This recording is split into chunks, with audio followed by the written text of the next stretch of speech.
Merci messieurs d'avoir accepté de participer à cette table ronde. On ne pouvait pas parler des frontières sans évoquer le Proche et le Moyen-Orient. Je présente immédiatement et en 2 mots les panélistes de ce matin. Hamid Bozarslan, vous êtes directeur de recherche à l'EHESS, vous êtes un essayiste extrêmement prolifique. Je précise, je le rappelle pour ceux qui viennent de nous rejoindre, que vous trouverez les ouvrages de tous nos intervenants chez la Petite Marchande de Prose qui se trouve en haut des marches, juste derrière vous. Samy Cohen, vous êtes directeur de recherche aux séries Sciences Po Paris, et vous êtes, vous, spécialiste des questions israélo-arabes, israélo-palestiniennes, de manière peut-être plus pointue. J'ai presque envie de dire des questions trumpiennes, puisqu'aujourd'hui, cette question brûlante est extraordinairement liée au plan, existe-t-il ou pas d'ailleurs, peut-être que vous pourrez y répondre, au plan proposé par Trump, qui a été qualifié successivement lors de ce colloque de Trump et de Trump. Donc moi je n'ai pas je ne vais pas dire Trump, enfin je ne vais pas le prononcer différemment. Bon, alors je précise qu'Hamid Bozarslan, j'ai oublié de le dire, est notamment, entre autres, un spécialiste des régions moyen-orientales liées au Kurdistan. Et enfin, Gaït Minassian, à ma droite, journaliste au Monde, maître de conférence à Sciences Po Paris et spécialiste, entre autres, du Caucase, mais de manière plus générale, des questions internationales. Gaït Minassian, qui est très porté notamment sur le concept de normes dans les relations internationales, qui est très fondamental. Je lui cède en premier la parole, voilà, Gaït Minassian, pour 15 minutes. Merci beaucoup. Merci, Monsieur le Président. Merci, Frédéric. Merci, messieurs, dames. Merci, Monsieur le maire. Donc, voilà, je n'échappe pas au rituel. Voilà, il y a un rituel, Monsieur Debré. Voilà, le rituel du remerciement. Alors, un dimanche matin, évoquer l'Orient compliqué, vous comprendrez bien que ce n'est pas ici que la solution arrivera. Et moi, je partirai en 15 minutes de 3 questions, de 3 mots. Un constat, une illusion et une équation ou un contrat. Le constat est le suivant: la question d'Orient n'a jamais été réglée. La question d'Orient n'a jamais été réglée, tout simplement parce qu'on n'a jamais traité l'issue, le dénouement de l'Empire ottoman. Des Balkans à Chypre, de la Palestine au Liban, du monde arabe au Caucase, des Kurdes aux Arméniens, rien n'a été réglé au sortir de la guerre, de la Grande Guerre en 1918-1923. Et le système international qui se met en place à partir de 1918-19 avec la SDN et le multilatéralisme, ce système international en fait se fonde sur 3 ratés sur le temps long. Le premier raté, c'est les ratés donc, de la sortie de 18, avec un crime contre l'humanité qui est totalement oublié, étouffé, écarté du système, du droit, des relations internationales. C'est le crime contre l'humanité commis par le régime jeune turc entre 1915 et 1918 et qui fait 1,5 million morts, voire 1,8 million si on tient compte de tous les chrétiens. Alors ce crime contre l'humanité, eh bien, il porte son nom depuis 1915, depuis la fameuse missive des Alliés, russes, anglais et français, qui disent à la Sublime Porte que, en gros, vous êtes en train de commettre un crime de lèse-humanité et contre la civilisation, vous en rendrez compte à l'issue de la guerre. L'Empire ottoman en a rendu compte un tout petit peu au début, et puis il y a eu la lutte de libération du mouvement kémaliste qui a complètement transformé l'avenir de la Turquie, puisque l'Empire ottoman perd la guerre, mais la Turquie gagne la paix. Mais elle gagne la paix au nom de quoi? Au nom d'un crime étouffé, et qui va finalement donner une inspiration à ce qu'on sait, c'est-à-dire à Hitler, avec sa fameuse phrase qui se souvient encore du massacre des Arméniens. Donc ça, c'est le premier raté de la sortie de la Première Guerre. Le deuxième raté, c'est les ratés de la décolonisation, donc dans les années 40, 50, où là, à cause de la guerre froide, eh bien, soviétiques et américains, on va dire occidentaux et soviétiques, ne saisissent pas le moment séculier des révolutions arabes. Quand on regarde les images de l'époque, on s'aperçoit que les femmes portent des robes, des jupes, même en Afghanistan. On s'aperçoit, on se souvient de Nasser se moquant des islamistes à la télé en disant « essayez de faire porter le voile aux femmes égyptiennes et vous verrez, vous comprendrez ». Tout le monde rigole dans la salle. Et donc je pense que, alors c'est sûr qu'on dira que c'est a posteriori, mais je pense qu'on a raté ce moment séculier des révolutions arabes au nom du national-progressisme, des partis basses ou des partis nassériens. Et donc la guerre froide a étouffé ça. Et le troisième raté, toujours du système international, c'est les ratés de la mondialisation. Et ce qui fait lien avec la sortie de la Première Guerre, c'est qu'en fait, le Proche-Orient, qui sort de deux guerres, une guerre civile au Liban, avec les accords de Taïf en 91, et puis d'une guerre très meurtrière qui rappelle 14-18 entre l'Irak et l'Iran, 1980-1988, eh bien à peine on sort de ces guerres que le Proche-Orient est à nouveau plongé dans la guerre, depuis 91 jusqu'à aujourd'hui, c'est-à-dire eh bien, la guerre du Golfe, l'Irak-Syrie en vrac, le Yémen, la Libye, le Kurdistan, l'affaire chypriote, le Caucase, les Balkans. Donc encore une fois, sur les ruines de l'Empire ottoman, eh bien, un tas de guerres éclatent et pose la question de finalement, est-ce que la question d'Orient, qui date du XVIIIe, peut-être du XVIIe même, est-ce que cette question d'Orient n'a pas été sans cesse repoussée parce qu'elle était insoluble? Et c'est une question qu'on peut poser aux grands de ce monde. Le deuxième point, après le constat, c'est l'illusion. La question d'Orient, donc, n'a jamais été réglée, mais l'État n'existe pas au Proche-Orient. Alors je m'explique. Il y a bien sûr deux États traditionnels, alors je suis contradictoire, mais pas vraiment, vous verrez. C'est l'Empire ottoman et l'Empire perse, l'Iran. Mais ce ne sont pas des États-nations, ce sont des empires ou des résidus d'empires. Et lorsqu'un État comme l'Empire ottoman a voulu justement, et c'est là toute la complexité et tout le paradoxe, ils ont voulu, les jeunes Turcs, qui sont arrivés au pouvoir pour sauver l'Empire. Eh bien, quand ils ont voulu mettre en place une politique homogène d'État-nation dans le cadre d'un empire, on a vu ce que ça a donné. Il y avait en 1914 30% de chrétiens dans l'Empire ottoman. En 1919-20, il y a quasiment plus de chrétiens dans l'Empire ottoman. Donc, on a un premier cas d'un État-nation qui a raté, ou qui a réussi, mais pas vraiment, puisqu'on ne peut pas dire qu'on réussit lorsqu'il y a une amputation aussi monstrueuse qu'un génocide. De l'autre côté, vous avez l'autre modèle d'État, entre guillemets, c'est le modèle iranien, qui là est vraiment aussi dans les restes de l'Empire. Sinon, vous avez l'absence d'État dans le monde arabe. Ce ne sont pas des États-nations. Il n'y a pas d'État-nation. On a importé un modèle européen, vous connaissez ça autant que moi. Et bon, ça n'a pas pris, la greffe n'a pas pris. Et on a aujourd'hui ce qui s'appelle eh bien, des empires, des défauts de fabrication d'États-nations et des peuples sans État. Parce qu'il n'y a pas d'intégration. Il n'y a pas d'État parce qu'il n'y a pas d'intégration des populations dans les territoires. Que ce soit en Turquie, dans le monde arabe ou ailleurs, il n'y a pas cette osmose entre la population et le territoire.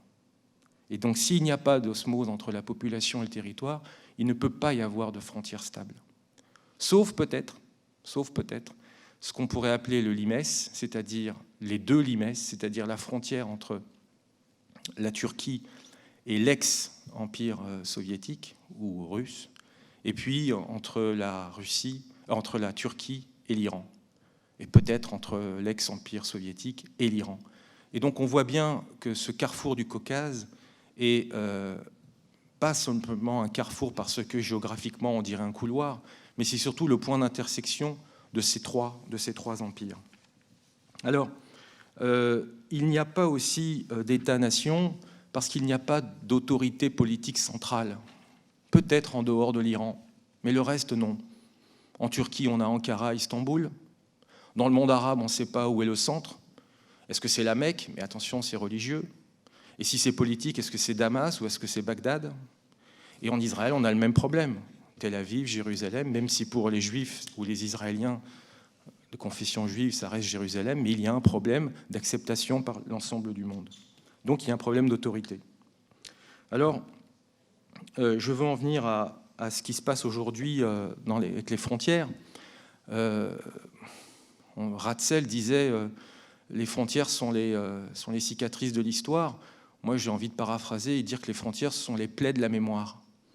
Dans cette partie du monde, le rapport entre histoire et mémoire est très fort, plus fort qu'on ne l'imagine.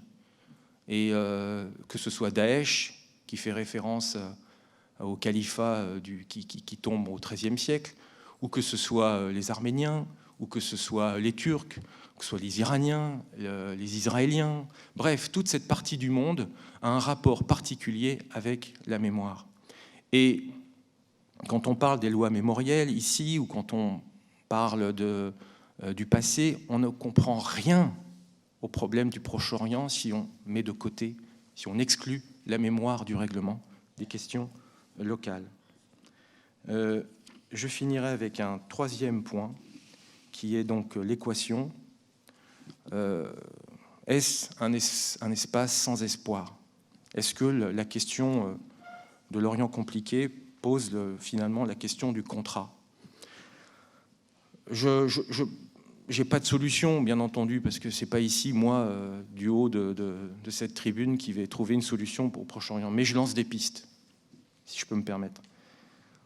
Puisque je ne crois pas à la logique d'État, je crois en revanche à la logique de l'interdépendance des sociétés.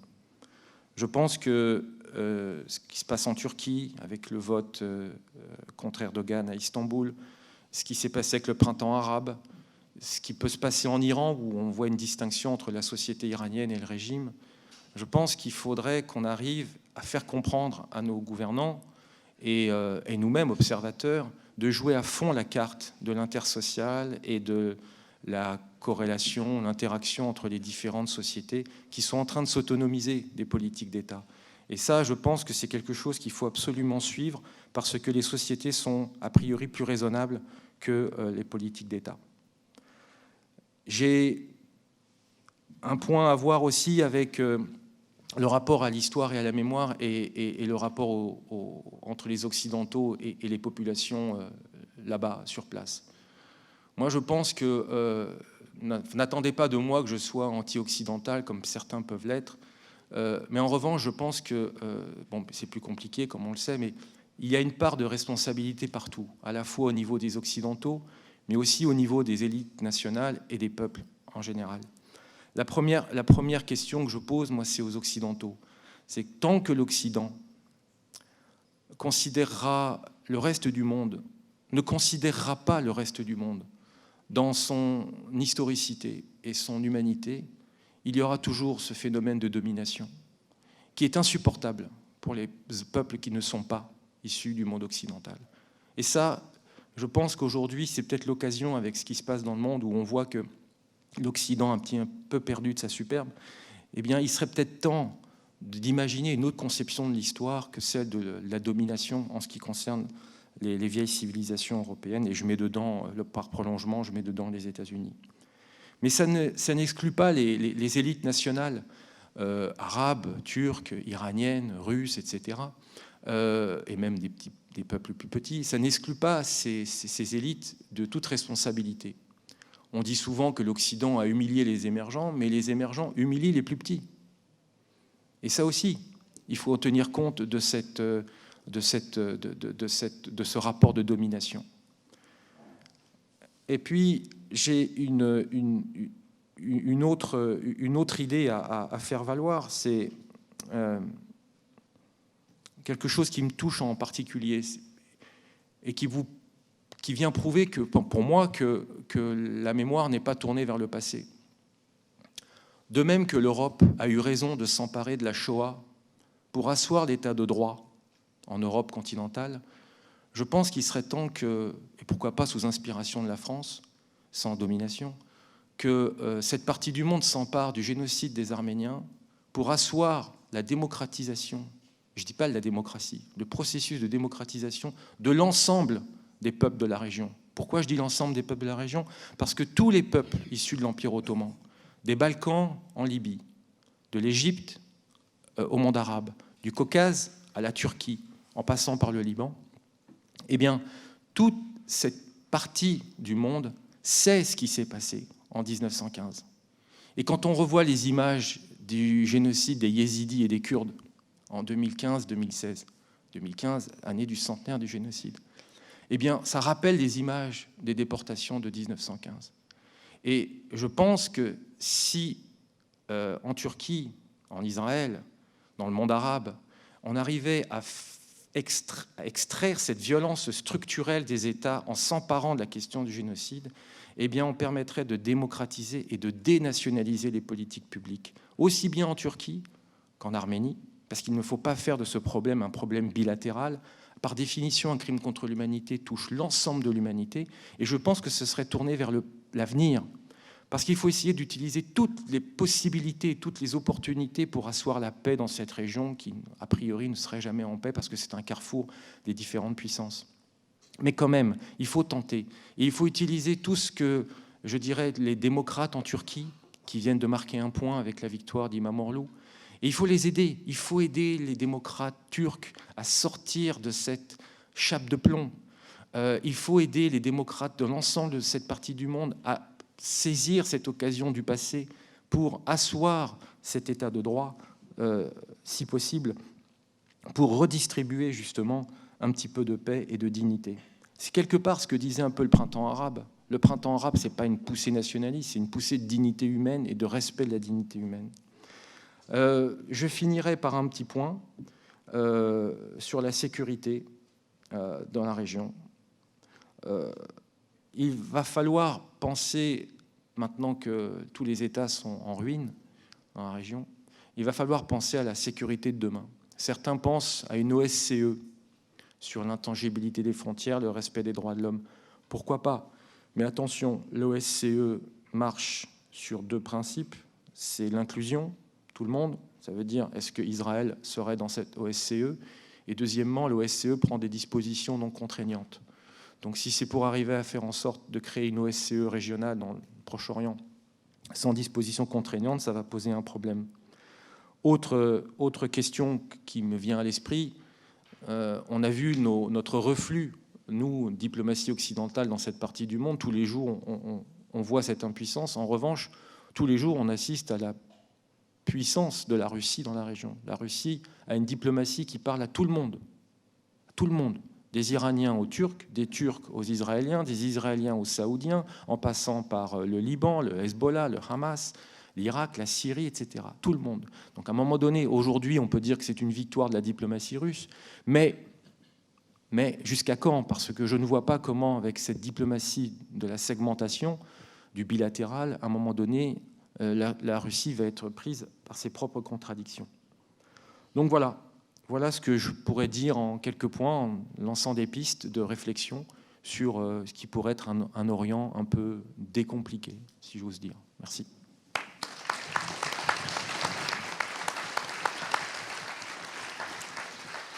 Merci beaucoup.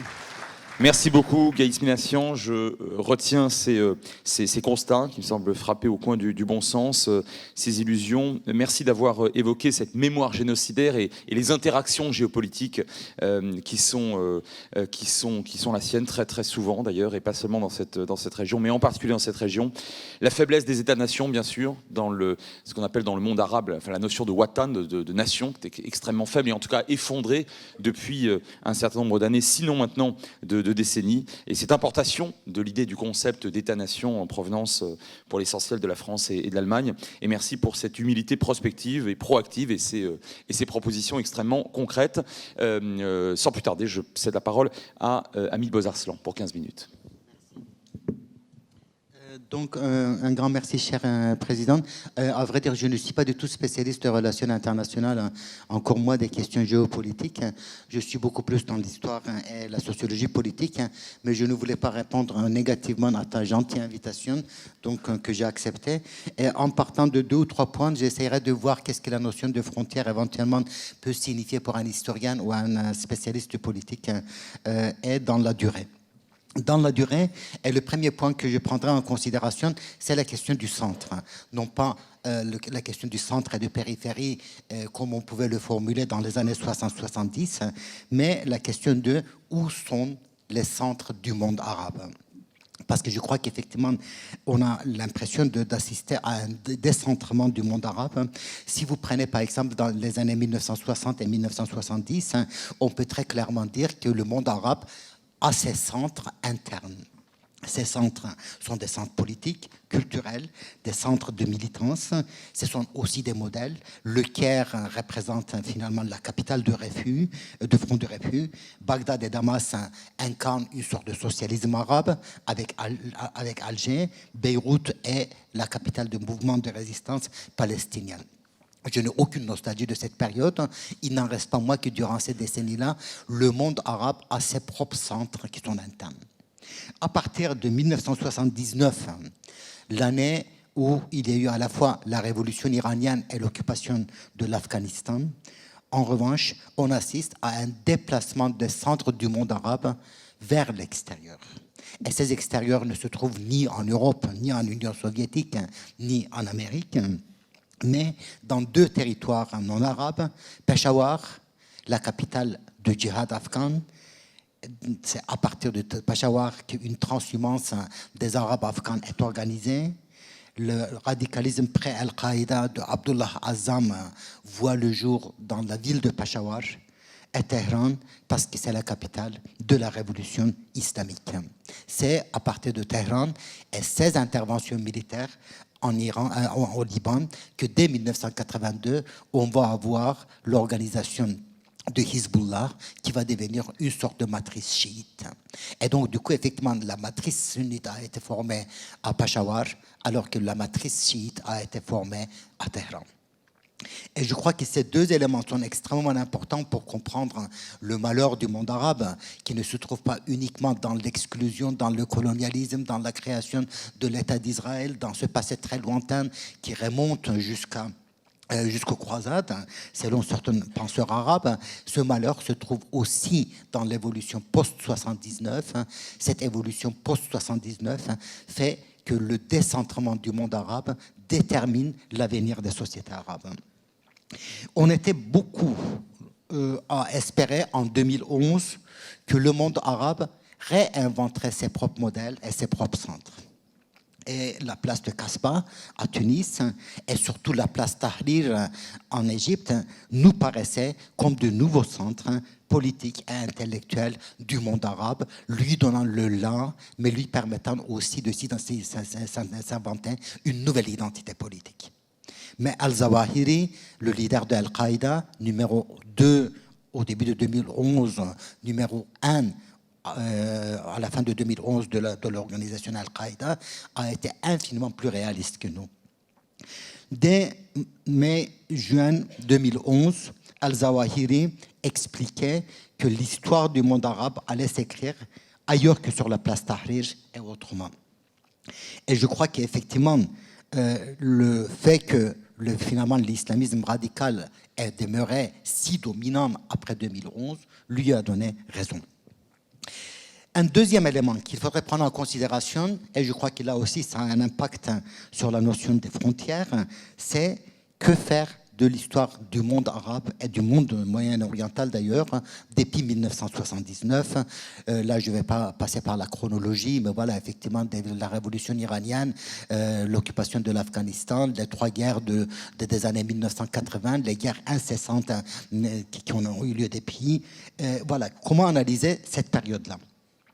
Et je me pose des questions si les historiens du futur ne prendront pas la période post-79 au Moyen-Orient comme une période de guerre de 40 ans.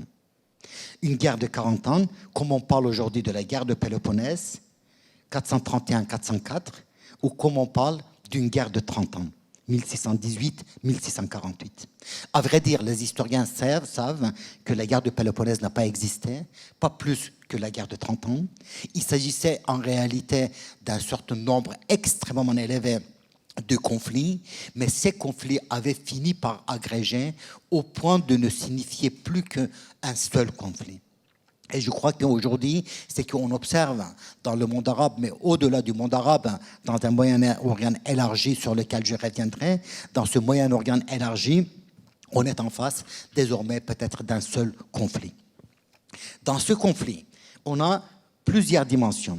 D'abord, une guerre civile interarabe, comme on a pu parler de la guerre civile européenne après 1919, et dès 1919 d'ailleurs, puisqu'Eli Alevi suggère la notion de cette période-là, d'une guerre régionale et d'une guerre hégémonique mondiale.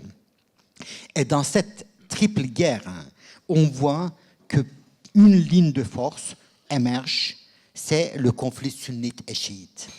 Dans les années 60, vous ne pouviez pas expliquer l'avenir de l'état des sociétés arabes à partir de conflits confessionnels qui paraissaient totalement non sensés.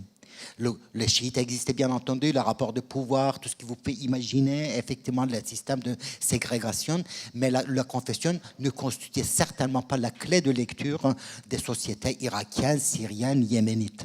Peut-être que le Liban constituait une exception de ce point de vue-là. Il n'en reste pas moins que depuis une quarantaine d'années, on a une confessionnalisation très nette, d'abord des pouvoirs, par la suite des sociétés et par la suite des conflits eux-mêmes. Dans cette confessionnalisation, ce processus de confessionnalisation, on a l'impression aussi d'assister à un double radicalisme, un radicalisme chiite et un radicalisme sunnite. Le problème, c'est que le radicalisme chiite permet un réel empowerment de la communauté chiite, alors que le radicalisme sunnite se transforme en une sorte de surradicalité pour finir par détruire la communauté sunnite.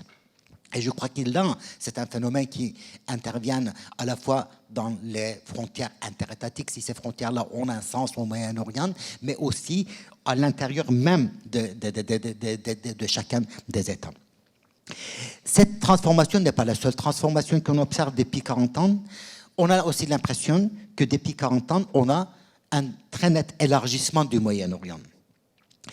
Que veut dire le Moyen-Orient? Je crois que n'importe quel historien pourrait montrer que c'est un concept qui a été imaginé, c'est un concept artificiel. La notion est très très facile à déconstruire, mais dès qu'on a déconstruit la notion nous revient vraiment comme un boomerang à la tronche. Voilà, une fois qu'on a déconstruit, il n'en reste pas moins que l'objet est là. Alors, l'objet est là parce que, là aussi, je dirais qu'il y a des cycles historiques au Moyen-Orient, mais surtout, à partir de 1979, on a un très net élargissement du Moyen-Orient, et cet élargissement va de pair aussi avec des modes de fragmentation et d'intégration absolument inédits. Juste pour vous donner un exemple, dans les années 1970 encore, à l'exception des lettrés religieux et des intellectuels de gauche ou tiers-mondistes, peu de ressortissants arabes auraient pu situer l'Afghanistan sur une carte. L'Afghanistan ne faisait pas partie du Moyen-Orient. Or, il est impossible d'écrire l'histoire de l'Algérie, de l'Égypte, de la Jordanie ou de l'Irak des années 1990-2000 sans prendre en considération l'Afghanistan. Vous voyez là un premier élargissement qui s'est fait vraiment très rapidement dès 1980, mais avec des effets de retour sur la terre arabe elle-même dans les années 90-2000. De même, on a assisté à un élargissement du Moyen-Orient, notamment dans les années 90, vers l'Asie centrale et le Caucase ex-soviétique. L'élargissement du Moyen-Orient s'est fait par ce biais-là, et je crois qu'à la base de la naissance ou de la radicalisation d'Al-Qaïda, il y a aussi le fait de découvrir ces terres d'islam qui n'existaient pas, dans leur carte imaginaire en tout cas, avant, dans les années 80. Puis, très nettement, dans les années 90, on a eu un élargissement du Moyen-Orient vers le Maghreb, et sans doute depuis une bonne décennie, on assiste désormais à un élargissement du Moyen-Orient vers l'Afrique noire. Cet élargissement n'entraîne pas seulement une simple circulation des idées et des modèles qu'on a pu avoir dans les années au 19e siècle, dans les années 1920-30, dans les années 1960-70. Après tout, la constitution de cette tricontinentale imaginaire, c'était aussi le résultat d'une circulation. Donc, ce n'est pas uniquement les idées et les modèles qui circulent. On n'assiste pas seulement non plus à une transhumance militaire, mais on assiste en permanence à des nouvelles définitions de frontières et des mobilités. Les socialisations transfrontalières au supranational se militarisent. la porosité des frontières interétatiques va de pair systématiquement avec l'émergence des frontières intérieures. Les pouvoirs qui émergent à la suite de cette fragmentation, cette érection des frontières intérieures, sont cependant absolument incapables de s'ancrer dans la durée et de contrôler l'espace durablement. Et cette impassibilité de transformer les pouvoirs infra-étatiques en pouvoirs étatiques débouche aussi sur la construction des pouvoirs de type milicien. Et que veut dire l'émergence d'une milice? Je reviendrai sur le cas syrien tout à l'heure. Qu'est-ce que ça veut dire une frontière intérieure? Une frontière intérieure qui ne devient pas une frontière durable. Une frontière intérieure qui n'arrive pas à se stabiliser dans le temps ni dans l'espace. Et je crois que pour comprendre l'émergence de ce phénomène-là, il faudrait sans doute revenir à l'analyse que Weber faisait de l'État. Weber a eu beaucoup de malheurs posthumes. On l'a transformé en une sorte de slogan. Lorsqu'on parle de Weber, on mentionne surtout sa phrase « L'État est le monopole réussi des instruments de coercition ». Mais en réalité, lorsqu'on lit Weber, Weber montre que l'État, à ses origines, est un groupement qui, par la force, s'empare d'un territoire dont il confisque les ressources fiscales et de violence avant de s'institutionnaliser.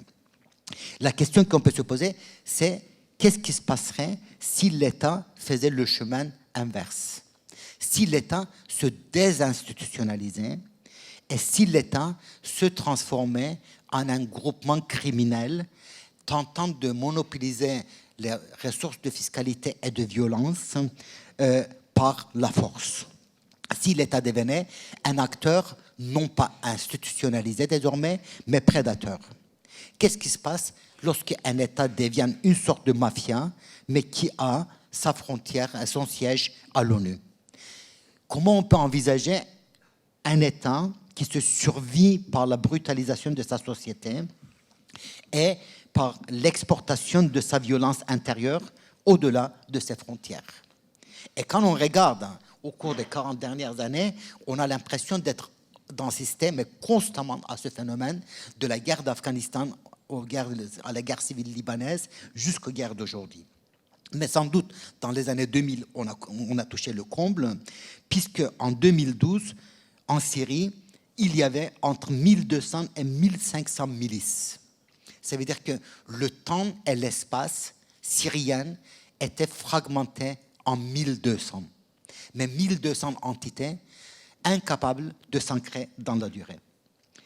Mais cette fragmentation signifiait aussi que l'État syrien lui-même devenait une milice parmi d'autres milices et partageait sa souveraineté nationale, westphalienne, avec d'autres milices.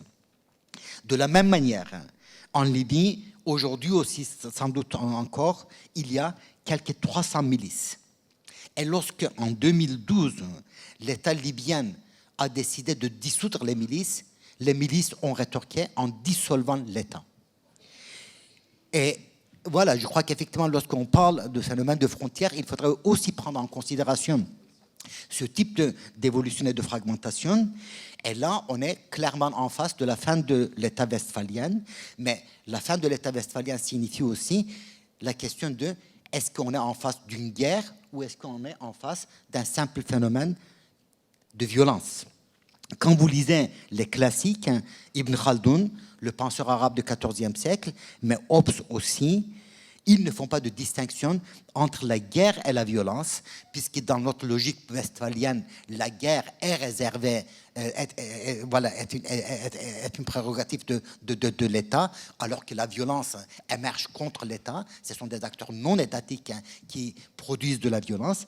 Or, si vous lisez les auteurs pré-westphaliens, il n'y a pas une telle distinction. L'État et la guerre s'inscrivent dans une continuité. En revanche, les anciens font une distinction entre Léviathan et Behemoth. Léviathan, c'est ce dieu, c'est ce monstre maritime qui surplombe la société.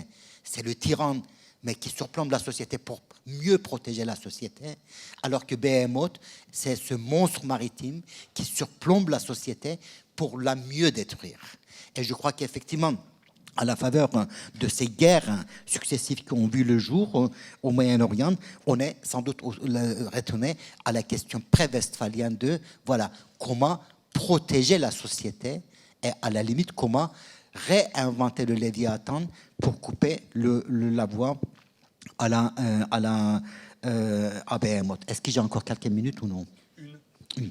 Donc voilà, je crois qu'effectivement, puisque je n'ai qu'une minute, je conclurai sur, voilà, un peu à la manière de Gaïs aussi d'ailleurs.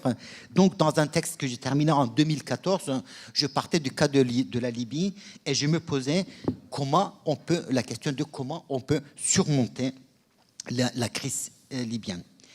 Il fallait d'un côté reconnaître la transfrontaliérité, parce qu'il a figé la frontière n'a absolument pas de sens. La transfrontaliérité, y compris en termes militaires, vers l'Afrique noire est absolument claire.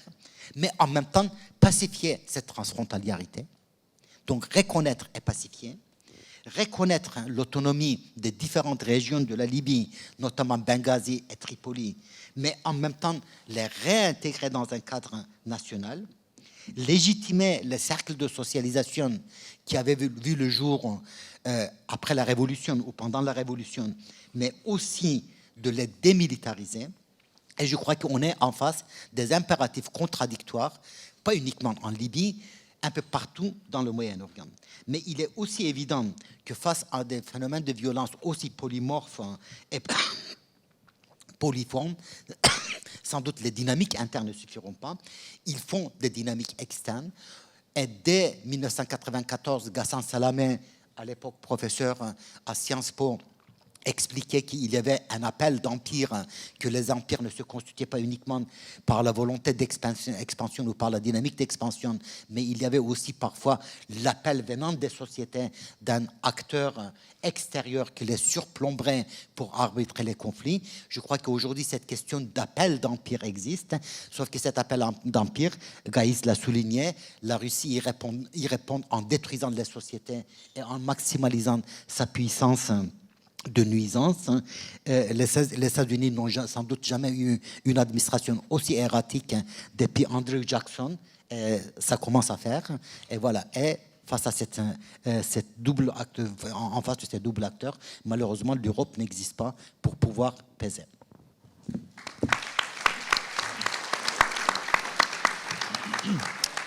Merci beaucoup, Hamid Bozarslan. Merci pour cette intervention également très riche. Je retiendrai cette question fondamentale du centre dans le monde arabe, avec cette illustration tragique des puissances qui se sont réunies il y a quelques années de cela pour tenter d'organiser l'après-guerre en Syrie. Et ces trois puissances étaient des puissances arabes bien connues, à savoir la Russie, la Turquie et l'Iran. Voilà. Donc ça, et la question est posée de l'impuissance profonde en réalité du monde arabe en tant qu'il est monde géopolitique, si tant est qu'il n'ait jamais réellement existé. Mais je retiens aussi cette guerre de 40 ans avec une brutalisation, une triple guerre en réalité dans ce que vous avez appelé à juste titre, me semble-t-il, cette guerre civile arabe, avec un mot que vous n'avez pas employé ce matin, qui a été employé hier, le clanisme, le tribalisme. Sont-ils en train de remplacer ou de dévorer l'État dont Gaïs nous rappelait tout à l'heure que dans cette région, il est extrêmement récent. Et puis, ce Moyen-Orient, cartographié de manière extrêmement intéressante, et oui, bien sûr, artificiellement par ces grands pragmatiques de Britanniques dès la fin 19e et début 20e siècle, mais qui aujourd'hui prend souvent l'aspect de cette espèce d'arc de Christ, comme on l'appelle, et qui va quasiment de la Mauritanie, enfin de l'Atlantique, jusqu'au Pakistan et à l'Afghanistan, sinon au Xinjiang dont on parlait hier, dont le professeur Linco nous parlait hier en évoquant la Chine. Merci beaucoup, je cède immédiatement la parole à Sami Cohen pour 15 minutes. D'abord, merci beaucoup Frédéric pour cette invitation. Nous avons la possibilité de m'exprimer aujourd'hui sur le sujet qui sera celui d'Israël et ses frontières. Voilà, donc c'est un propos qui est géographiquement beaucoup plus délimité. Ce qui m'a frappé dans cette question-là de la frontière d'Israël, c'est en fait une espèce de paradoxe. Un paradoxe qui tient au fait que les Israéliens ont toujours souhaité, ou souhaitent en tous les cas, avoir des frontières sûres et reconnues, mais en même temps, ils n'ont jamais eu une vision claire de ce qu'ils veulent comme frontières. Il n'y a jamais eu un plan stratégique, une doctrine dans ce domaine. C'est vraiment le pragmatisme qui l'a toujours emporté. Les frontières d'Israël, quand on peut parler des frontières, parce que je reviendrai sur cette question, sont toujours issues des conflits, des guerres. C'est le résultat de phénomènes qui sont externes à la société israélienne. Et ce qui est remarquable, c'est toujours ce talent extraordinaire de s'adapter aux contraintes extérieures, d'exploiter au mieux les opportunités qui s'offrent à l'issue de chacun des affrontements armés. La deuxième idée préalable, c'est que je voudrais souligner, c'est le fait qu'il n'y a jamais eu une unité de vue au sein de la société israélienne et au sein de la société politique israélienne concernant les objectifs qu'Israël devait se fixer en matière des frontières. Entre les deux grands courants historiques, le travaillisme ou les sociodémocrates et les révisionnismes conduits par Jabotinsky, là aussi, on a deux visions totalement différentes. Entre Ben Gurion, le pragmatique, Jabotinsky estimait que l'État d'Israël qui devait naître devait comprendre également la Transjordanie et ne pas se limiter simplement à la Palestine historique. En fait, la question des frontières devient véritablement concrète à partir du plan de partage de novembre 1947 par les Nations Unies, qui résulte un peu de la commission Peel des années 30, une commission britannique qui avait conclu à la nécessité de créer deux États, un juif, un arabe, au sein de ce qui constituait en fait la Palestine. Et le plan de partage de 1947 prévoit donc un État, deux micro-États, l'un juif, l'autre arabe, 14 km² pour l'un, 11 000 km², 14 000 km² pour l'un, 11 000 km² pour l'autre. Et au fond, ce partage ne va voir jamais le jour puisqu'il sera refusé par le monde arabe et, comme vous le savez, s'ensuira une guerre qui sera la guerre qu'Israël appellera la guerre d'indépendance en 1948, qui se soldera par des avancées militaires considérables sur le terrain et un agrandissement du territoire israélien au détriment du projet de la constitution d'un État arabe. Israël n'obtient pas la souveraineté totale sur Jérusalem, mais il y a une espèce de partition. Jérusalem-Ouest passe sous son contrôle, Jérusalem-Est passera sous le contrôle de la Jordanie. Mais ce qui est intéressant, c'est que à l'issue de cette guerre, les frontières, ce qu'on peut appeler des frontières d'Israël, de l'État d'Israël, sont délimitées par la conférence de Rhodes de 1947, qui ne fixe pas des frontières sûres et reconnues et internationalement reconnues. Ce sont des frontières qui sont, disons, les frontières issues d'un accord purement d'armistice, à savoir qu'elles ont une légitimité internationale relativement limitée. Mais Israël les considère comme ses frontières et les considère comme des frontières qu'il faut défendre. Et ce qui est intéressant, malgré le fait que ce sont des frontières qui sont à certains endroits, notamment sur la bande côtière, des frontières difficilement défendables, ils ont fait véritablement l'objet en fait, c'est vraiment l'alpha et l'oméga de la notion des frontières pour l'État d'Israël. Il n'y a pas de revendication ultérieure concernant ce qu'Israël souhaite. Israël se contente des frontières de l'armistice de 1949. Et d'ailleurs, je voudrais rappeler, contrairement à ce que beaucoup ont dit en juin, par rapport à la guerre des 6 jours en juin 1967, à savoir qu'Israël avait déjà un plan d'expansion, c'est vraiment une idée qui ne tient pas la route. D'ailleurs, je voudrais rappeler l'entretien que Ben Gurion a avec De Gaulle en 1960, où à un moment, De Gaulle s'adresse à Ben Gurion et lui dit « Dites-moi, Monsieur le Président, quels sont exactement vos rêves au sujet des frontières d'Israël? Dites-le-moi, je n'en parlerai à personne. » Et Ben Gurion qui lui répond « Je vous dis en toute franchise que si vous m'aviez posé la question il y a 25 ans, j'aurais dit que nous désirons le fleuve Litanie, le Jourdain, mais quand vous me posez la question aujourd'hui, je dois vous dire que nous avons des problèmes plus importants, plus urgents. Le premier d'entre eux concerne l'immigration. L'État d'Israël doit être le pays du peuple juif tout entier. Nous avons aussi un problème de paix. Nous ne pouvons pas mettre notre jeunesse sans cesse en danger. » Juin 1967, grand changement géopolitique. Israël prend le contrôle du Sinaï, du Golan et de la Cisjordanie. Que faire de ces frontières? Que faire de ces territoires? Dans quelle mesure est-ce que ces territoires préfigurent une remodulation territoriale à plus long terme? Ce qui est intéressant, c'est qu'il a existé, il existe toujours, une fragmentation des visions à l'intérieur de la société israélienne. Je dirais plus simplement qu'il existe 3 écoles. En tout cas, il a existé pendant longtemps 3 écoles. La première est celle qui a été, disons, conduite par le Parti travailliste à l'époque au pouvoir et qui considérait que ces territoires devaient être conservés jusqu'à ce que les pays arabes se décident à reconnaître l'existence d'Israël. Ce qui n'empêchait pas un certain nombre de faits accomplis.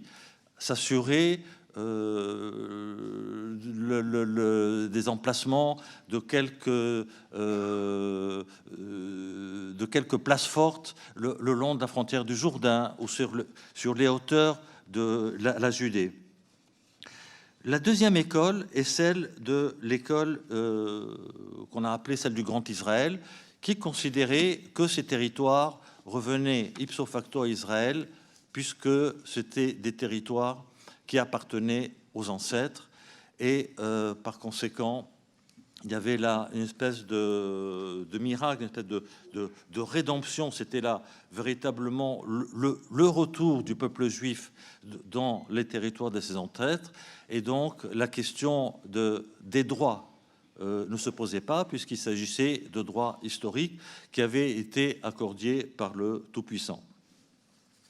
Cette école, je dois dire, n'est pas marginale. Elle a remporté des succès considérables, puisque c'est elle qui a été à l'origine de la colonisation des territoires. Et aujourd'hui, au départ, il n'y avait quasiment pas de juifs dans les territoires de Cisjordanie. Aujourd'hui, il y en a 400 000 dans les colonies, sans compter la population juive de Jérusalem-Est. Donc, il y a là 2 forces majeures qui se sont opposées. Je dirais qu'il y a une 3e école qui est vraiment minoritaire et qui est assez mal connue, qui a émergé tout de suite dans les jours qui ont suivi juin 1967 et qui a souhaité qu'Israël reconnaisse l'existence d'un État palestinien immédiatement. Ça a été la position d'un petit groupe, pas de personnalités marginales, c'est des personnalités notamment qui venaient du Parti travailliste, comme Ariel Lova Eliav, qui souhaitaient qu'Israël reconnaisse qu'au fond, son problème fondamental, ce n'était pas les relations avec le monde arabe, c'était les relations avec la société palestinienne. Et que ce problème-là devait être résolu dans les plus brefs délais. Ce n'était pas d'ailleurs des gens, c'était des gens d'autant moins marginaux que ce projet de reconnaissance d'État d'Israël va être soumis à Levi Eshkol, à l'époque Premier ministre, par le numéro 2 du Mossad, dans une note datée du 14 juin où il suggère au Premier ministre de reconnaître immédiatement l'existence d'un État palestinien. Pendant 20 ans, de 67 à 87, il y a une espèce de, je dirais, de glaciation. Il ne se produit rien de particulier, si ce n'est qu'en 1979 intervient le traité de paix entre Israël et l'Égypte. Et pour la première fois, Israël a une frontière reconnue internationalement avec son voisin le plus puissant et avec une des frontières les plus imposantes et qui lui assure une certaine sécurité. Mais entre 67 et 87, en Cisjordanie, il y a le sentiment du côté israélien que cette situation peut perdurer, qu'au fond, les Palestiniens, les Arabes se lasseront et qu'un jour ou l'autre, ils arriveront à une situation où ils reconnaîtront l'existence d'Israël et tout ça va se résoudre dans les meilleurs termes. En 1987 intervient la première intifada, qui est une intifada civile, non armée, et qui va complètement mettre à bas cette impression d'occupation qui peut s'éterniser, une occupation humaine, et qui va conduire Rabin, qui est à l'époque ministre de la Défense pendant la première intifada, qui deviendra, lorsqu'il revient au pouvoir en 1992, a très bien compris qu'il n'y a pas de solution dans cette région, si ce n'est qu'à travers un accord politique négocié avec les Palestiniens. Ce qui donnera les accords d'Oslo avec deux changements majeurs. Le premier changement, c'est la rétrocession d'une partie de la Cisjordanie à l'autorité palestinienne. Ça, c'est le premier point. Le deuxième point, c'est l'accord de paix avec la Jordanie qui intervient en 1994. Et là, Israël s'assure, encore une fois, sur sa frontière la plus importante, que une espèce de sentiment émerge, un sentiment de sécurité et de stabilité. Mais que se passera-t-il par rapport à la Cisjordanie ? Est-ce que les premiers pas, la première rétrocession préfigure, disons, la construction d'un État palestinien et un accord de paix entre les deux États? Ma réponse est clairement non. Et clairement non. En tous les cas, pour Rabin, à cette époque-là, Rabin était convaincu qu'il devait y avoir une espèce d'accord politique avec la direction palestinienne, mais il se refusait à reconnaître l'existence de l'État d'Israël. Et d'ailleurs, tous les interviews qu'il donne, notamment jusqu'à la veille de son assassinat, il dit très bien, lorsqu'on lui demande « Est-ce que vous êtes partisan de l'État palestinien ?» Il dit « Non, je suis partisan d'une entité moins qu'un État. » Et cette expression, il la réitère officiellement lors de son dernier discours à la Knesset en septembre 1995. Alors, si on essaie de d'examiner le tableau d'ensemble, où en est-on aujourd'hui? Israël a deux frontières reconnues, l'une avec la Jordanie, l'autre avec l'Égypte. Le Golan a été annexé en 1982 par le gouvernement de Menachem Begin.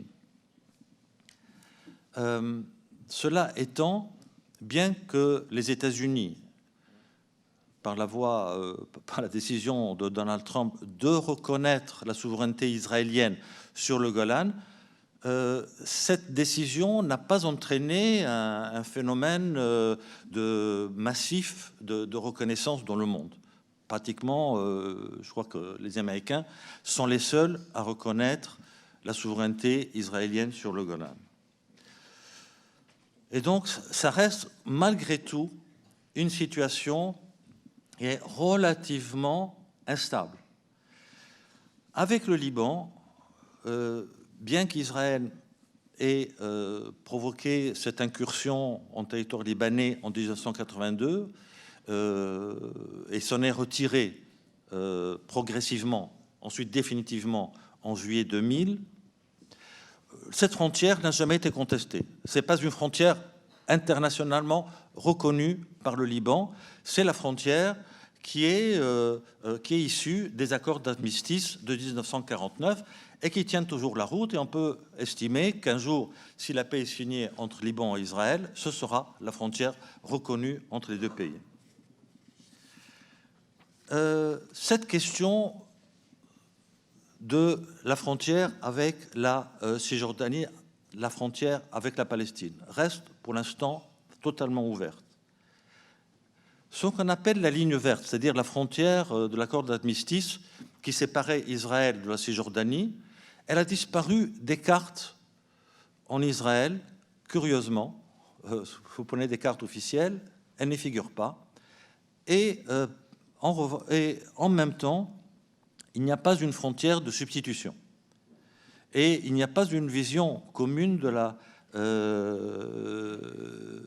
dans la société israélienne sur ce que devraient être les futures frontières d'Israël. Là aussi, on a globalement un bloc de gauche qui pense que Israël devrait s'acheminer vers une solution à deux États. À droite, c'est plutôt la fragmentation, parce qu'une partie de la droite la plus extrême souhaite l'annexion pure et simple de la totalité de la Cisjordanie. D'autres pensent annexer la zone C, c'est-à-dire la zone contrôlée actuellement par Israël. D'autres, comme l'a suggéré Benjamin Netanyahu pendant sa dernière élection, pendant la dernière campagne électorale, pensent qu'il faudrait annexer les blocs des colonies. Reste la question du mur. La question du mur qui longe toute la Cisjordanie et qui ne suit pas la ligne verte, qui fait des incursions considérables pour englober des colonies et les protéger en fait du terrorisme. Est-ce qu'elle préfigure la future frontière? Certains pensent que oui, moi je pense que non. Je pense que, mis à part le fait que les trois grands blocs des colonies, en toute hypothèse, reviendront sous souveraineté israélienne, juridiquement. Pour le reste, rien n'est sûr et l'indétermination est totale. Il y a une indétermination, je termine, dans la société israélienne sur cette question. Il y a un flou considérable. Je dirais que, pour revenir à la question qui a été soulevée de l'obsolescence de frontières, je n'ai jamais cru vraiment à cette théorie. En tous les cas, en ce qui concerne Israël, les frontières, c'est quelque chose de fondamental et en même temps, il y a ce paradoxe, c'est qu'on n'arrive pas à se déterminer quel type de frontière est-ce qu'on veut avoir. Et je dirais que même cette indétermination est liée au fait que les Palestiniens eux-mêmes sont indéterminés. Ils sont eux-mêmes divisés entre une autorité palestinienne, en un Fatah, et le Hamas. Et cette indétermination, le fait que le Hamas n'a jamais renoncé à la lutte armée, crée une espèce d'anxiété dans la société israélienne. Si vous prenez les sondages, depuis les accords d'Oslo, les Israéliens majoritairement, à plus de 70%, estiment que les Palestiniens, s'ils en avaient la possibilité, ils détruiraient l'État d'Israël. C'est un sentiment de crainte, de peur qui existe toujours. Et tant que ce sentiment d'insécurité n'aura pas disparu, je pense qu'il n'y aura pas dans la société israélienne une situation qui permettra de décider sereinement de ce qu'on veut, de ce que les Israéliens veulent comme frontière sûre et reconnue. Voilà, merci beaucoup.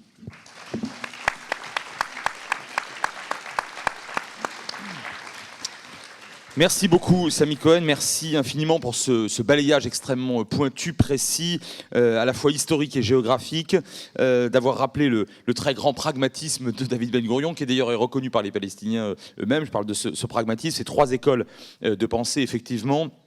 Et cette perspective extrêmement intéressante. Merci d'avoir rappelé que la société israélienne est extrêmement pluraliste et que notamment sur ces questions-là, elle est très divisée, ce qui est un signe, alors peut-être, enfin, ce qui est l'illustration d'une faiblesse de la pensée géopolitique des Israéliens, mais ce qui est aussi l'illustration d'un très grand niveau de conscience démocratique. Et c'est vrai aussi que du côté palestinien, et merci encore là aussi de l'avoir rappelé, il y a une forme d'indécision avec en tout cas 2 très grands projets qui s'affrontent, y compris sur le terrain aujourd'hui. Merci beaucoup Sami Cohen. Je précise que pour les questions géographiques, pour les questions cartographiques, même si bien évidemment vous avez tous en tête la carte et par cœur la carte du Caucase, celle du Grand Moyen-Orient et celle bien évidemment du plateau du Golan, eh bien je me permets de vous renvoyer aux cartes qui sont tout à fait de manière récurrente, qui sont faites de manière récurrente dans le journal Le Monde. Je le dis avec d'autant plus de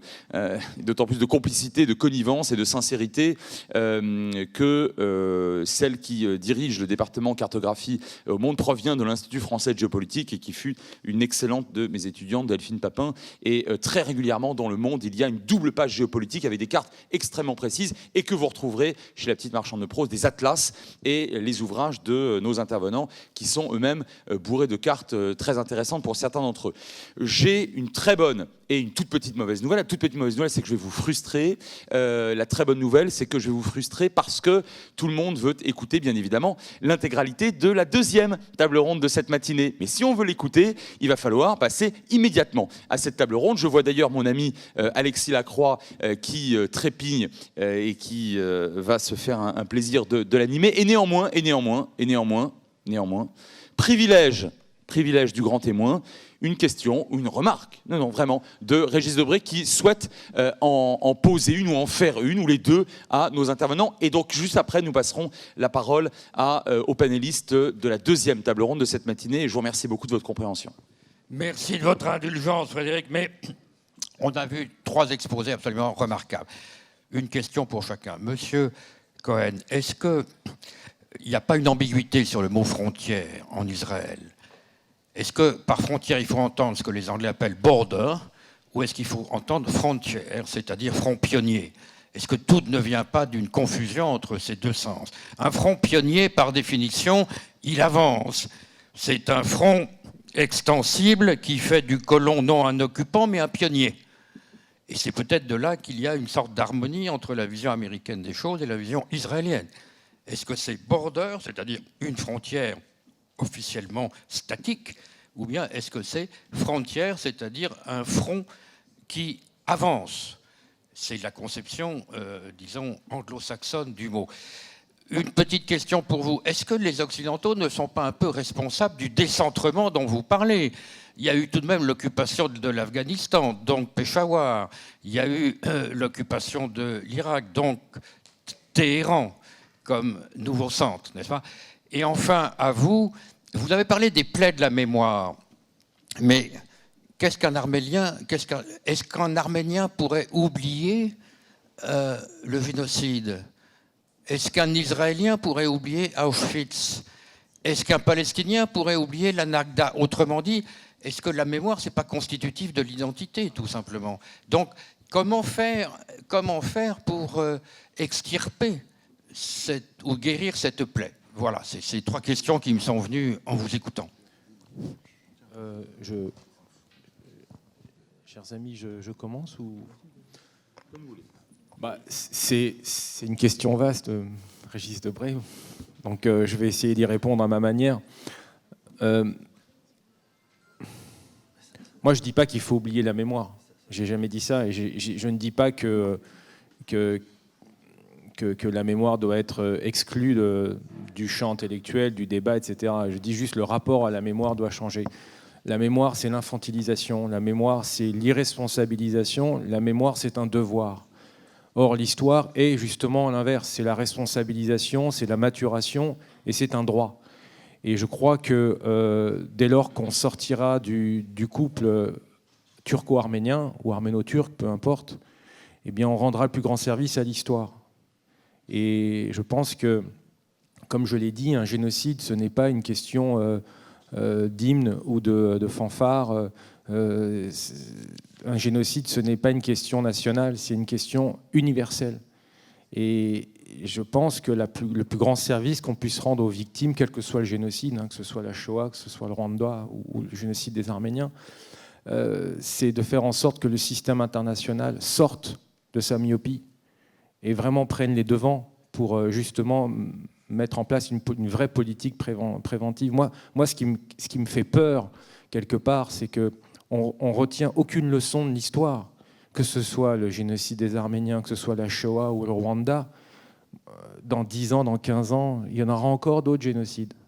Parce que le problème, ce n'est pas un régime, ce n'est pas un individu. Le problème, c'est que le génocide est dans la notion de souveraineté de l'État. Il est induit. C'est quoi un génocide? C'est quelque part un excès de souveraineté. C'est-à-dire que l'autre n'existe pas. Ou alors il existe tellement que je ne veux plus le voir. Et donc, bien sûr qu'on ne peut pas effacer de la mémoire. Mais quel rapport avec la mémoire? La mémoire, c'est quelque chose qui est effectivement, ça fait plaisir à l'oreille, c'est des contes familiaux, c'est des récits, c'est tout ça. Mais est-ce que ça fait avancer vraiment l'histoire? Je ne suis pas sûr. Moi, ce que je voudrais, c'est que justement, c'est que les gens prennent conscience de cette pathologie du système international et disent aux politiques, arrêtez de faire ce que vous faites. Parce que vous êtes en train, finalement, de perpétuer un crime ou des crimes. Et là-dessus, je pense que la mémoire des sociétés, parce que je crois beaucoup aux sociétés civiles et de moins en moins à l'État, parce que l'État, pour moi, c'est le criminel. Yves Ternon avait sorti un bouquin il y a quelques années, il parlait de l'État criminel. On n'en sortira pas. On n'en sortira pas et on ne peut pas en sortir tant qu'on aura cette réelle politique, cette approche obésienne du pouvoir, Machiavel par-ci, Machiavel par-là. Et je pense que c'est à nous, citoyens, de faire comprendre aux appareils d'État que finalement, vous êtes des complices indirects. Et donc, non, il ne s'agit pas d'oublier. Il s'agit de trouver la bonne distance avec la mémoire, mais de faire comprendre au système qu'il ne peut plus vivre avec ces pathologies intrinsèques. Et c'est ça le véritable enjeu. Et si vous arrivez à faire en sorte de faire comprendre au système international qu'il renferme des pathologies qui sont insupportables pour la conscience humaine, la conscience universelle, à ce moment-là, on pourra peut-être sortir petit à petit de cette myopie qui est insupportable encore une fois. Merci. Amine Bozarslan. J'essaierai d'être très bref. Je vous remercie très vivement d'avoir posé cette question en évoquant la Russie, l'Union soviétique, parce que je me rends compte qu'effectivement, on peut tirer au bazooka sur l'Occident très souvent. Par contre, l'Union soviétique, la critique de l'Union soviétique n'intervient pas beaucoup dans nos analyses, et la critique de la Russie non plus, alors qu'aujourd'hui, effectivement, si la société syrienne se meurt, la Turquie, l'Iran et l'Union soviétique et la Russie en sont premiers responsables. Donc je crois qu'effectivement, là, il faut vraiment le rappeler une fois pour toutes. Un deuxième point me paraît très important. Non, bien sûr, je n'oublie absolument pas le rôle que l'Occident, dans toute sa complexité, diversité, a joué au cours du XXe siècle dans la fabrique du Moyen-Orient. Je constate seulement qu'à partir de 1979, les mécanismes de guerre froide qui régulaient les conflits au Moyen-Orient et à l'échelle mondiale ne fonctionnent plus. On a en manque de régulation ou d'arbitrage. Et je crois que la guerre Iran-Irak le montre. Bien sûr, il y a l'histoire de Contra Iran-Gate, il y a l'histoire effectivement de soutien on peut apporter aussi à l'Irak. Tout le monde a soutenu l'Irak. Il y a la guerre civile libanaise où il y a effectivement le facteur israélien. Tout ceci, je n'oublie pas. Mais les mécanismes de contrôle et d'équilibre qui peuvent être imposés de l'extérieur ne fonctionnent plus. Les acteurs ont gagné beaucoup trop d'autonomie, et cette autonomie leur permet à la fois de s'engager dans une lutte de pouvoir, d'y aller jusqu'à un certain point parce qu'il y a quand même les ressources militaires à leur disposition, et en même temps ces ressources militaires ne leur permettent pas de devenir ni un acteur s'ancrant dans la durée ou à défaut un acteur hégémonique. Et puis il y a un troisième point sur lequel je souhaiterais surtout insister, d'autant plus que moi-même je suis du Moyen-Orient, donc voilà. c'est la notion de responsabilité. Je n'ai pas de formation philosophique, hein, pas plus que de formation géopolitique, hein, mais je sais quand même que d'Aristote à Ricoeur, hein, en passant par Arendt, la question de la responsabilité des acteurs, hein, est absolument centrale. La liberté ne peut pas exister sans la responsabilité. Or, au Moyen-Orient, et le Moyen-Orient n'est pas le seul espace, très souvent, les acteurs ont décliné d'assumer ou ont refusé d'assumer toute responsabilité. Le génocide des Arméniens et la chute de l'Empire ottoman. Lisez les mémoires des auteurs de ce génocide et de la destruction de l'Empire ottoman. La roue de la fortune. Nous avions une mission historique, on a accompli notre mission historique, mais la fortune n'était pas de notre côté. La société n'était pas bonne.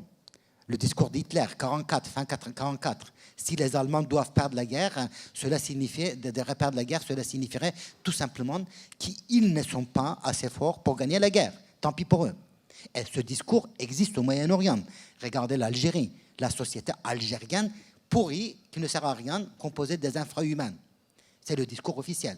Et puis, un troisième point, l'externalisation de la responsabilité, tout ceci parce qu'il y a l'étranger, les impérialistes, les sionistes, les communistes, etc. Je pense qu'aujourd'hui, vraiment, la principale question qu'il faudrait se poser au niveau de citoyenneté au Moyen-Orient, c'est voilà, quelle responsabilité des élites et des sociétés, et quelle capacité de pouvoir critiquer et les élites et la société, et autrement dit, portant effectivement un regard introspectif aussi sur ces sociétés-là. Merci. Et enfin, Samy Cohen, pour répondre à Régis Debray, d'un mot. Mais merci Régis Debray. Je crains de n'avoir pas tout entendu, compte tenu de l'état assez malheureux de mes pauvres petites oreilles. Mais je vais essayer quand même de vous fournir une petite réponse à la question de quel type de frontière est-ce qu'il s'agit. Je dirais que, au fond, ce qui apparaît clairement, c'est ce clivage entre une partie de la société israélienne la plus à droite et d'extrême droite, qui considère qu'Israël a des droits historiques sur cette terre et qu'il ne faut surtout pas concéder un État palestinien. Et donc, voilà, je veux dire, à la limite, peu importe quelles seront les frontières futures d'Israël dans cette partie du monde, il ne faut surtout pas qu'il y ait d'État palestinien. Point final. Souveraineté locale, municipale, régionale, mais pas souveraineté étatique. Vous avez d'un autre côté une partie de la société qui pense que Israël, si cet État veut se perdurer comme un État démocratique, il a intérêt à se séparer des Palestiniens. Parce que une situation où Israël dominerait ad vitam aeternam les Palestiniens conduirait à deux possibilités. Soit un État où les Juifs seraient minoritaires et domineraient la population palestinienne, auquel cas ce ne serait plus une démocratie. Dans l'autre cas, si les Juifs accordent aux Palestiniens le droit de vote, ce ne sera plus un État dans lequel les Juifs pourront exercer leur souveraineté totale et entière. Donc, je dirais, à la limite, on pourrait dire que le tracé des frontières, in fine, est relativement secondaire par rapport à ce débat de fond. Quel État Israël devra être dans l'avenir? Est-ce que ce sera une société démocratique ou pas? Merci.